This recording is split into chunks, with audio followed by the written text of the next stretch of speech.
Et là, mon petit bouchon, qu'est-ce qu'il y a à vous adresser aux hommes? Oui, j'ai lu, il n'y a pas très longtemps, que 70% des hommes estimaient s'occuper autant de leurs enfants que leurs femmes. Et là, je dis, vaste blague.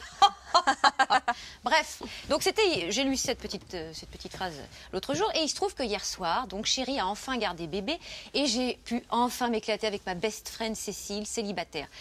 Notre soirée a commencé sur les coups de 16 h, donc autant vous dire qu'arrivé 20 h, 22 h, nos cerveaux et langues étaient légèrement buléifiés et champagnisés, ce qui fait que nous en sommes arrivés à de fausses confidences. Cécile me dit, est-ce que tu te rends compte que tu vis avec l'intouchable? Alors l'intouchable, c'est le surnom qu'on avait donné il y a plus de 10 ans à celui qui allait devenir mon cher et tendre et père de mon enfant. Bon, je passe les détails.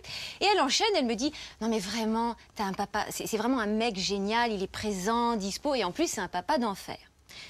J'avais un sourire béat, que de compliments. Et au moment où j'ouvrais les yeux pour lui dire merci, elle était déjà partie aux toilettes. Ce qui m'a laissé le temps de siroter sa coupe. Ce qui m'a laissé le temps de siroter sa coupe et d'en prendre 2 autres. Au moment où elle est revenue, j'ai eu le temps de réfléchir et je me suis dit, je ne crois pas au prince charmant. C'est parce que c'est elle, parce que c'est moi, je vais lui dire la vérité. Je ne vis pas avec le prince charmant. Il faut rendre à César ce qui appartient à César. Alors là, je lui ai dit, ma chérie, c'est vrai que il fait partie de ces 55% d'hommes qui estiment qu'être père est une condition d'épanouissement. Mais j'ai envie de dire, messieurs, grâce à qui? Bibi. Parce que qui c'est qui répète pendant des mois votre ressemblance avec sa progéniture afin que vous soyez OK sur la paternité? Bibi. Qui c'est qui devient une pro du cocooning? Enfin, en tout cas, qui fait des progrès version Bibi, alors qu'on préfère être en thalasso à Marrakech. Qui c'est qui reste fashion pour pas trop vous déstabiliser quant à notre changement physique? Bibi. Mais la vérité, ma chérie, je vais te la dire, c'est que tout est une question d'éducation. Et là, je dis, n'ayons pas peur des mots, messieurs. Derrière chaque homme se cache une femme tout en nuances et en discrétion. Oui, c'est nous qui vous faisons. Alors, elle me dit, mais en quoi consiste cette éducation? Parce que ce qu'il faut savoir, c'est que Cécile, ma meilleure amie, est célibataire. Donc tout ce que je dis, c'est un petit peu comme si j'étais une sage.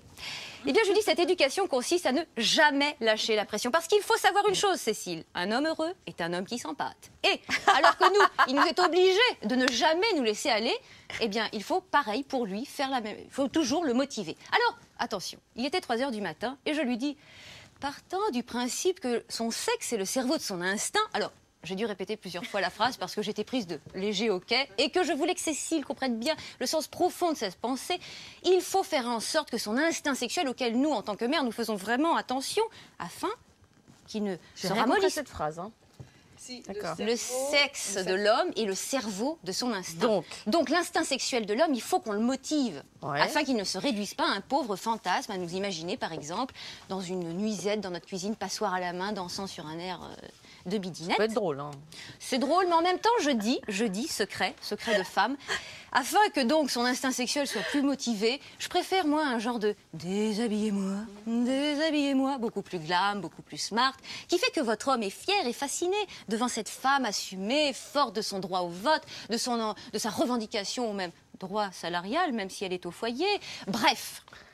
Et puis là, j'ai eu un hoquet et je me suis emballée. J'ai versé la coupe de champagne qui était à côté de moi. Je dis, et puis merde, allons-y franchement. Dites à votre homme qui n'a pas le monopole du non, qui n'a pas le monopole du ventre. Un homme qui sait cuisiner, ça sait aussi nous faire rester à la maison. Qui n'a pas non plus le monopole de la frustration. Après tout, combien de fois est-ce qu'il préfère regarder un match de la Champions League plutôt que d'écouter un déshabillez-moi? Bref. Et puis si un soir, lorsque vous rentrez, vous êtes crevé, qu'il vous semble assez satisfait de lui parce qu'il a changé une couche, alors que vous rentrez, qu'il est avec son copain Fred, par exemple, devant la télé, eh bien, n'hésitez pas à lui sortir le coup de l'animal. Parce que n'oubliez pas, messieurs, que l'animal a une longueur d'avance sur vous. Le manchot empereur est un père 3 étoiles. Il couvre ses œufs et les nourrit. L'hippocampe protège ses petits dans son ventre. Le castor, champion de la fidélité. Mais là, je m'égare. Le soir, quand je suis rentrée chez moi, mon cher et tendre est revenu de sa soirée avec son meilleur ami Fred, célibataire, et là, il me dit, tu sais ce qu'il m'a dit, Fred? Que tu étais vraiment une maman d'enfer et que, franchement, j'avais de la chance de t'avoir. Alors là, je me suis dit, est-ce qu'il lui aurait lui aussi donné ses côtés d'éducation? Enfin, je finirai sur l'éducation à parfaire de ma chère Cécile. Parce qu'une fois que nous avons un amant et un père épanoui, il faut savoir qu'arrive la crise de la quarantaine. Et donc, je vous recommande ce DVD, Ten, de Black Edwards, qui a révélé, vous savez, Baudérec. Ah, waouh, c'est vieux. Film extraordinaire, oui, vieux, mais complètement d'actualité. Enfin, messieurs, je finirai sur cette phrase. N'oubliez pas que si vous avez découvert le feu, nous, femmes, avons découvert qu'on pouvait jouer avec. Bien. Alors, demain à 9 h, dans notre série Raconte-moi, nous parlerons du chat.